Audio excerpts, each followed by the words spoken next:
जय माँ अम्बे, जय माता दी। माँ दुर्गा आप सभी की मनोकामनाएं पूरी करे। अम्बे माँ की कृपा आप सभी पर बनी रहे। आज माघ मास गुप्त नवरात्रि का 5वां दिन है। आज तिथि 3 फरवरी, दिन सोमवार है। पंचमी तिथि रविवार 2 फरवरी को सुबह 9:16 से प्रारंभ हुई थी और पंचमी तिथि की समाप्ति आज 3 फरवरी को सुबह 6:52 पर हो गई। माघ मास में आने वाले गुप्त नवरात्रि के 5वें दिन माता छिन्नमस्तिका की पूजा की जाती है। देवी छिन्नमस्ता को माता चिंतापूर्णी का स्वरूप माना गया है। शिव पुराण और मार्कंडेय पुराण में इस बात का जिक्र मिलता है कि देवी छिन्नमस्ता राक्षसों का संहार कर देवताओं को उनसे मुक्त कराया था। यह भी माना जाता है कि देवी छिन्नमस्ता की पूजा करने से मनुष्य को समाज में सम्मान और प्रतिष्ठा प्राप्त होती है और साथ ही सुख और समृद्धि का वरदान भी मिलता है। छिन्नमस्तिका माता को 10 महाविद्याओं में से एक माना जाता है। माता छिन्नमस्तिका को ही प्रचंड चंडिका भी कहा जाता है। हिंदू धर्म के सभी देवी देवताओं में सबसे अलग देवी छिन्नमस्तिका का स्वरूप है। पौराणिक मान्यताओं के अनुसार छिन्नमस्तिका देवी तीनों गुणों सात्विक, राजसिक और तामसिक का प्रतिनिधित्व करती हैं। माता छिन्नमस्तिका की कथा इस प्रकार है। मार्कंडेय पुराण और शिव पुराण के अनुसार जब देवी ने चंडी का रूप धरकर राक्षसों का संहार किया था, तो चारों ओर उनका जयघोष होने लगा। परंतु देवी की सहायक योगिनियां जया और विजया उनकी खून की प्यास शांत नहीं हो पाई थी। इस पर उनकी रक्त पिपासा को शांत करने के लिए माता ने अपना मस्तक काटकर अपने रक्त से उनकी रक्त प्यास बुझाई। इस प्रकार माता को छिन्नमस्तिका नाम से पुकारा जाने लगा। छिन्नमस्तिका देवी को तंत्र शास्त्र में प्रचंड चंडिका और चिंतापूर्णी माता भी कहा गया है। माता छिन्नमस्तिका की उत्पत्ति से जुड़ी एक पौराणिक कथा इस प्रकार है। कथा के अनुसार एक दिन माता छिन्नमस्तिका अपनी दो सखियों के साथ मंदाकिनी नदी में स्नान कर रही थी। तभी माता की सखियों ने कहा कि हमें बहुत ज्यादा भूख लगी है और वह माता से कुछ खाने को मांगने लगी। इस पर माता ने उन्हें कुछ देर प्रतीक्षा करने को कहा, किंतु भूख से व्याकुल सखियां बार बार माता से कुछ खाने के लिए मांगती रहीं। माता से अपनी सखियों की भूख देखी नहीं गई और मां भवानी ने अपना सिर काट दिया। उनके सिर से खून की 3 धाराएं निकली। इनमें से 2 धाराओं को उनकी दोनों सखियों ने अपनी प्यास बुझाई और तीसरी धारा से स्वयं माता की प्यास बुझी। माना जाता है कि तब से माता छिन्नमस्तिका के नाम से संसार में जानी जाती हैं। देवी दुष्टों के लिए संहार करने और भक्तों के लिए दया भाव रखती हैं। इसलिए देवी की आराधना हमेशा सच्चे मन और निर्मल भाव से करनी चाहिए। माता छिन्नमस्तिका की पूजा के नियम कुछ इस प्रकार है। प्रातः स्नान करने के बाद पूजा घर में दक्षिण पश्चिम दिशा की ओर मुख करके नीले रंग के आसन पर बैठें। लकड़ी की चौकी पर नीले रंग का कपड़ा बिछाकर उस पर छिन्न मस्तिका यंत्र रखें और हाथ में जल लेकर संकल्प करने के बाद हाथ जोड़कर माता छिन्न मस्तिका का ध्यान करें। माता छिन्न मस्तिका को सरसों के तेल में नील मिलाकर दीपक जलाएं। माता पर नील अथवा सफेद फूल चढ़ाएं और लोबान से धूप करें। उड़द दाल से बनी हुई मिठाई का भोग लगाएं। बाएं हाथ में काले नमक की डली लेकर दाएं हाथ से काले हकीक अथवा अष्टमुखी रुद्राक्ष माला या फिर लाजवर्त की माला से देवी के इस अद्भुत मंत्र का जाप करें। श्रीं ह्रीं क्लीं ऐं वज्र वैरोचनीये हूं हूं फट् स्वाहा। सच्चे मन से माता छिन्नमस्तिका की पूजा अर्चना करने पर उनकी कृपा हमें अवश्य प्राप्त होती है। माता छिन्नमस्तिका की कथा और पूजा विधि के बाद देवी दुर्गा कवच का पाठ हिंदी में आपके लिए प्रस्तुत है। इस पाठ से शरीर के समस्त अंगों की रक्षा होती है। यह पाठ महामारी से बचाव की शक्ति देता है। यह पाठ संपूर्ण आरोग्य का शुभ वरदान भी देता है। देवी दुर्गा कवच अत्यंत ही गोपनीय पाठ है। इसे हमें पूरी पवित्रता से करना चाहिए। देवी दुर्गा कवच का पाठ गुप्त नवरात्रि में चमत्कारी लाभ देता है। यदि आप इसे पढ़ नहीं सकते तो सिर्फ इसका सुनने मात्र से आपको अनन्य लाभ की प्राप्ति होती है। ओम श्री चंडिका देवी को नमस्कार है। मार्कंडेय जी ने कहा, पितामह, जो इस संसार में परम गोपनीय तथा सभी मनुष्यों की सब प्रकार से रक्षा करने वाला है और जो अब तक आपने दूसरे किसी के सामने प्रकट न किया हो, ऐसा कोई साधन मुझे बताइए। ब्रह्मा जी बोले, ब्राह्मण, ऐसा साधन तो एक देवी का कवच ही है, जो गोपनीय से भी परम गोपनीय, पवित्र तथा संपूर्ण प्राणियों का उद्धार करने वाला है। महामुने, उसका श्रवण करो। देवी की 9 मूर्तियां हैं, जिन्हें नवदुर्गा कहते हैं। उनके पृथक पृथक नाम बतलाए जाते हैं। प्रथम नाम शैलपुत्री है, दूसरी माता का नाम ब्रह्मचारिणी है, तीसरा स्वरूप चंद्रघंटा के नाम से प्रसिद्ध है, चौथी को कूष्मांडा कहते हैं, पांचवी दुर्गा का नाम स्कंद माता है, देवी के छठे रूप को कात्यायनी कहते हैं, सातवां काल रात्रि है और आठवां स्वरूप महागौरी के नाम से प्रसिद्ध है। नवी दुर्गा का नाम सिद्धिदात्री है। ये सब नाम सर्वज्ञ महात्मा वेद भगवान के द्वारा ही प्रतिपादित हुए हैं। जो मनुष्य अग्नि में जल रहा हो, रणभूमि में शत्रु से घिर गया हो, विषम संकट में फंस गया हो तथा इस प्रकार भय से आतुर होकर जो भगवती की शरण में प्राप्त हुए हों, उनका कभी अमंगल नहीं होता। युद्ध के समय में संकट में पड़ने पर भी उनके ऊपर कोई विपत्ति दिखाई नहीं देती। उन्हें शोक, दुख और भय की प्राप्ति नहीं होती। जिन्होंने भक्ति पूर्वक देवी का स्मरण किया हो, उनका निश्चय ही अभ्युदय होता है। देवेश्वरी, जो तुम्हारा चिंतन करते हैं, उनकी तुम निस्संदेह रक्षा करती हो। चामुंडा देवी प्रेत पर आरूढ़ होती है, वाराही भैंसे पर सवारी करती हैं, ऐन्द्री का वाहन ऐरावत है, वैष्णो देवी गरुड़ पर आसन जमाती हैं, माहेश्वरी वृषभ पर आरूढ़ होती हैं, कौमारी का वाहन मयूर है, भगवान विष्णु की प्रियतमा लक्ष्मी देवी कमल के आसन पर विराजमान है और हाथों में कमल धारण किए हुए हैं। वृषभ पर आरूढ़ ईश्वरी देवी ने श्वेत रूप धारण कर रखा है। ब्राह्मी देवी हंस पर बैठी हुई है और सब प्रकार के आभूषणों से विभूषित है।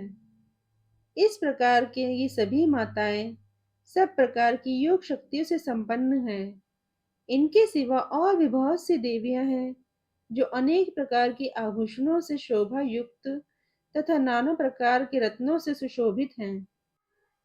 ये संपूर्ण देवियां क्रोध में भरी हुई हैं और भक्तों की रक्षा के लिए रथ पर बैठी हुई दिखाई देती हैं।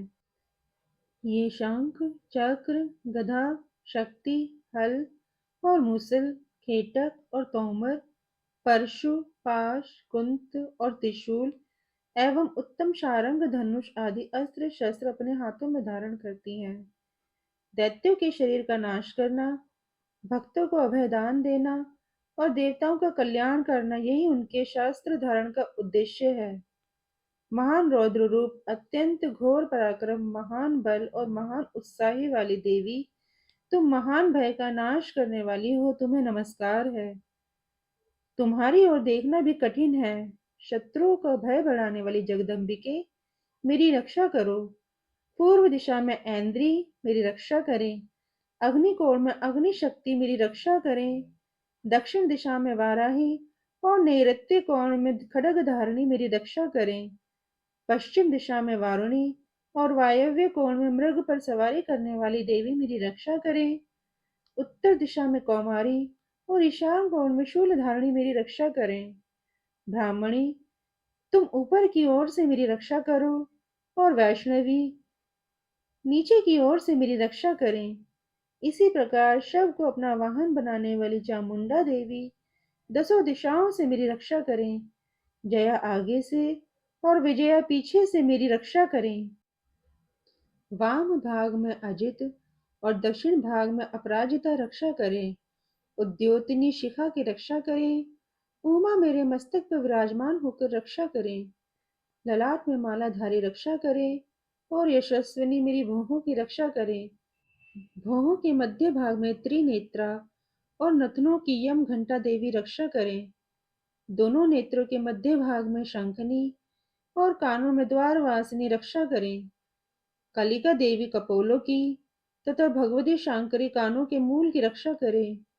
नासिका में सुगंधा और ऊपर के ओठ में चर्चिका देवी रक्षा करें। नीचे के ओठ की अमृत कला तथा जीवा में सरस्वती देवी रक्षा करें।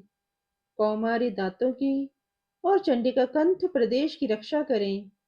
चित्र घंटा गले की घंटी की और महामाया तालु में रहकर रक्षा करें। कामाक्षी ठोड़ी की और सर्वमंगला मेरी वाणी की रक्षा करें। भद्रकाली ग्रीवा में और धनुर्धरी पृष्ठवंश में रहकर मेरी रक्षा करें। कंठ के बाहरी भाग में नील ग्रीवा और कंठ की नली में नलकुबरी रक्षा करें। दोनों कंधों में खड़गनी और मेरी दोनों भुजाओं की वज्रधारिणी रक्षा करें। दोनों हाथों में दंडनी और उंगलियों में अंबिका देवी रक्षा करें। शूलेश्वरी नखों की रक्षा करें। कुलेश्वरी कुशी में रहकर रक्षा करें। महादेवी दोनों स्तनों की और शोक विनाशिनी देवी मन की रक्षा करें। ललिता देवी हृदय में और शूल धारणी उदार में रहकर रक्षा करें। नाभि में कामिनी और गुह्य भाग में गुह्येश्वरी मेरी रक्षा करें। पूतना और कामिका लिंग की और महिषवासिनी गुदा की रक्षा करें। भगवती कटी भाग में और विंध्यवासिनी घुटनों की रक्षा करें। संपूर्ण कामनाओं को देने वाली महाबला देवी दोनों पिंडलियों की रक्षा करें। नारसिंही दोनों घुटियों की और तेजस्वी देवी दोनों चरणों के पृष्ठभाग की रक्षा करें। श्री देवी पैरों की उंगलियों में और तलवासिनी पैरों की तलुओं में रहकर रक्षा करें। अपनी दाढ़ों के कारण भयंकर दिखने वाली दंष्ट्रा कराली देवी नखों की और उद्धव केशिनी देवी केशों की रक्षा करे। रोमावलियों के छिद्रों में कौबेरी और त्वचा की वागेश्वरी रक्षा करें।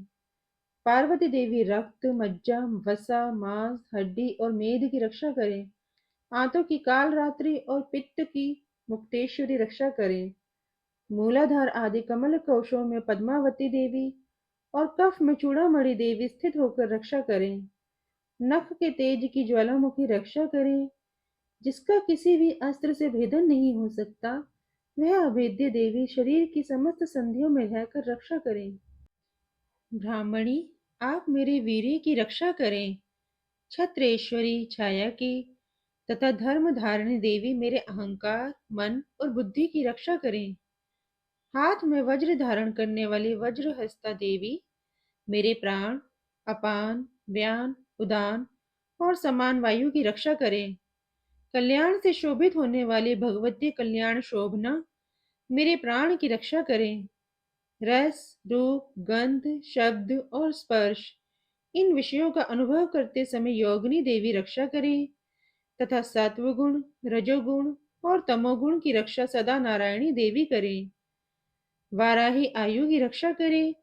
वैष्णवी धर्म की रक्षा करें तथा चक्रिणी देवी यश कीर्ति लक्ष्मी धन तथा विद्या की रक्षा करें। इंद्राणी, आप मेरे गोत्र की रक्षा करें। चंडिके, तुम मेरे पशुओं की रक्षा करो।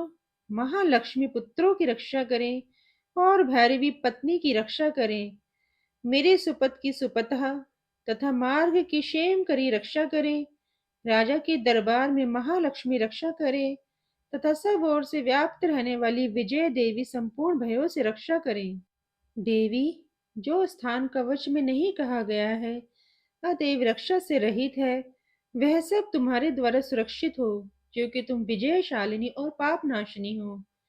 यदि अपने शरीर का भला चाहे तो मनुष्य बिना कवच के कहीं एक पग भी न जाए। कवच का पाठ करके ही यात्रा करे।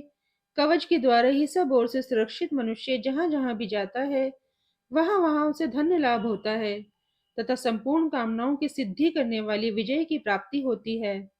वह जिस जिस अभिष्ट वस्तु का चयन करता है उसको निश्चय ही प्राप्त कर लेता है।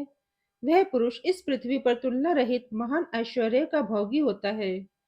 कवच से सुरक्षित मनुष्य निर्भय हो जाता है। युद्ध में उसकी पराजय कभी नहीं होती। तथा वे तीनों लोकों में पूजनीय होता है। देवी का ये कवच देवताओं के लिए भी दुर्लभ है। जो प्रतिदिन नियम पूर्वक तीनों संध्याओं के समय श्रद्धा के साथ इसका पाठ करता है, उसे देवी कला प्राप्त होती है तथा वह तीनों लोकों में कहीं भी पराजित नहीं होता है। इतना ही नहीं, वह अमृत्यु से रहित हो 100 से भी अधिक वर्षों तक जीवित रहता है। मकरी, चेचक और कोढ़ आदि संपूर्ण व्याधियां नष्ट हो जाती हैं। कनेर, भांग, अफीम, धतूरे आदि का स्थावर विष, सांप और बिच्छू आदि के काटने से चढ़ा हुआ जंगम विष तथा अहिफेन और तेल के संयोग आदि से बना कृत्रिम विष, ये सभी प्रकार के विष दूर हो जाते हैं, उनका कोई भी असर नहीं होता। इस पृथ्वी पर मारण, मोहन आदि जितने आभिचारिक प्रयोग होते हैं तथा इस प्रकार के जितने मंत्र यंत्र होते हैं, वे सभी इस कवच को हृदय में धारण कर लेने पर उस मनुष्य को देखते ही नष्ट हो जाते हैं। ये ही नहीं, पृथ्वी पर विचरने वाले ग्राम देवता, आकाशचारी देव विशेष, जल के संबंध से प्रकट होने वाले गण, उपदेश मात्र से सिद्ध होने वाले निम्न कोटि के देवता, अपने जन्म के साथ प्रकट होने वाले देवता, कुल देवता, माला, डाकनी, शाकनी, अंतरिक्ष में विचरने वाली भयानक डाकनियां, ग्रह, भूत, पिशाच, यश, गंधर्व, राक्षस, ब्रह्म राक्षस, बेताल, कुश, मांड और भैरव आदि अनिष्टकारक देवता भी हृदय में कवच धारण किए रहने पर उस मनुष्य को देखते ही भाग जाते हैं। कवचधारी पुरुष को राजा के समान वृद्धि प्राप्त होती है। यह कवच मनुष्य के तेज की वृद्धि करने वाला और उत्तम है। कवच का पाठ करने वाला पुरुष अपनी कीर्ति से विभूषित भूतल पर अपने सुयश के साथ साथ वृद्धि को प्राप्त होता है।